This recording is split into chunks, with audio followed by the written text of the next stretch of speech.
بادشاہ خواب دیکھتا ہے کہ اس کے سارے دانت ٹوٹ گئے ہیں۔ بادشاہ اپنے محل میں موجود ایک نجومی کو طلب کرتا ہے۔ بادشاہ کے حکم پہ نجومی آ جاتا ہے۔ نجومی آ کے پوچھتا ہے کہ کیا حکم ہے میرے بادشاہ۔ بادشاہ کہتے ہیں کہ میں نے یہ خواب دیکھا ہے کہ میرے سارے دانت ٹوٹ گئے ہیں، تو مجھے اس کی تعبیر بتا۔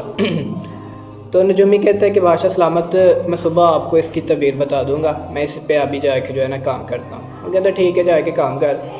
صبح دربار میں بادشاہ کو وہ بتاتا ہے کہ بادشاہ خواب کی تعبیر بہت بری ہے، اس کا انجام یہ ہوگا کہ تیری ساری فیملی جو ہے وہ تیری آنکھوں کے سامنے مر جائے گی۔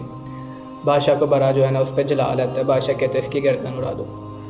بادشاہ کہتا ہے کہ میں اس سے سیٹسفائی نہیں ہوا، مجھے جو ہے نا دوسرا ایک ماہر جو ہے نا وہ نجومی چاہیے۔ بادشاہ کے حکم کے مطابق نجومی کو طلب کیا جاتا ہے جو بہت زیادہ ذہین فتین ہوتا ہے۔ راستے میں آتے وہ سپاہی اس کو بتا دیتا ہے کہ تیرے سے پہلے جو نجومی نے بادشاہ کو اس خواب کی تعبیر بتائی ہے وہ مارا گیا۔ نجومی جو ہوتا ہے وہ بڑا دانشورانہ اچھی تربیت والا ہوتا ہے، اس نے اچھی تربیت حاصل کی ہوئی ہوتی ہے، تو وہ بادشاہ کے دربار میں جب آتا ہے تو آ کے کہتا ہے کہ بادشاہ سلامت خواب بیان کرے۔ بادشاہ کہتا ہے کہ خواب کچھ اس طرح ہے۔ وہ بادشاہ خواب بیان کرتا ہے، وہ کہتا ہے کہ ٹھیک ہے 5 دن بعد میں آپ کو اس کی تعبیر بتاؤں گا۔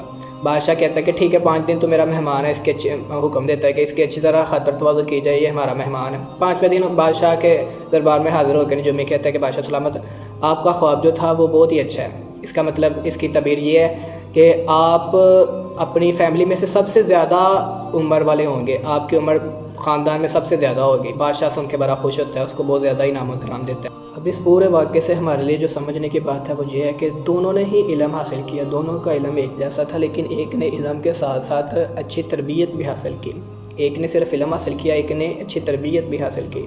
قرآن پاک میں بھی اللہ عز و جل ارشاد فرماتا ہے یضل بہ کثیر و یہدی بہ کثیرا، کہ قرآن کا علم ایسا علم ہے کہ جس کو بندہ حاصل کرنے کے ساتھ ساتھ بہت سارے جو ہے وہ راہ راست پہ آ جاتے ہیں اور بہت سارے گمراہ بھی ہو جاتے ہیں۔ اب ہمارا حال، ہمارا جو دور چل رہا ہے اس میں یہی ہے کہ بہت سارے لوگ ایسے ہیں کہ جو قرآن پڑھ کے بھی گمراہ ہو گئے ہیں۔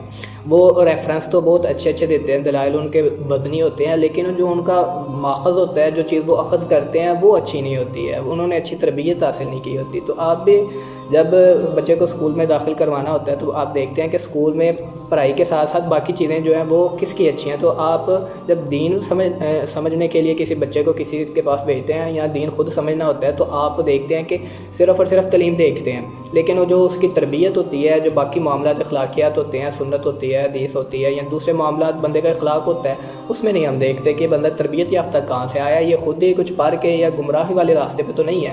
بندہ بعض ٹائم ایسا ہوتا ہے کہ بندے کے پاس دلیل بہت پاورفل ہوتی ہے، بندے کا ریفرنس جو ہوتا ہے وہ بہت تگڑا ہوتا ہے، لیکن بندے کی جو تربیت ہے وہ نہیں ہوتی۔ دیکھیں شیطان نے بھی جو ریفرنس پیش کیا تھا وہ بھی کافی زیادہ وزنی تھا کہ میں بہتر ہوں اس سے، وجہ کہ میں آگ سے بنا ہوں، یہ مٹی سے بنا ہے، مٹی بھی وہ کہ جو جس کو اچھا نہیں سمجھا جاتا، تو میں اس سے اعلیٰ ہوں۔ ریفرنس تو اس کا بھی بڑا اچھا تھا، لیکن اس کی تربیت جو تھی، وہ جو اس کی بات تھی وہ تربیت کے خلاف تھی، اچھی تربیت کے خلاف تھی۔ تو ہمیشہ بندے کو تعلیم کے ساتھ ساتھ اچھی تربیت بھی درکار ہوتی ہے۔ حاجی عمران دامت برکاتہم العالیہ جو کہ نگران شورا ہیں، ان کی بات مجھے بہت اچھی لگتی ہے کہ علم جو ہوتا ہے بغیر اچھی تربیت کے بندے کی جہالت کا سبب بن جاتا ہے۔ تو جب تک بندہ علم کے ساتھ ساتھ تربیت اچھی حاصل نہیں کرے گا تو بندہ ناقص رہے گا، بندے کا علم بندے کو نفع نہیں دے گا۔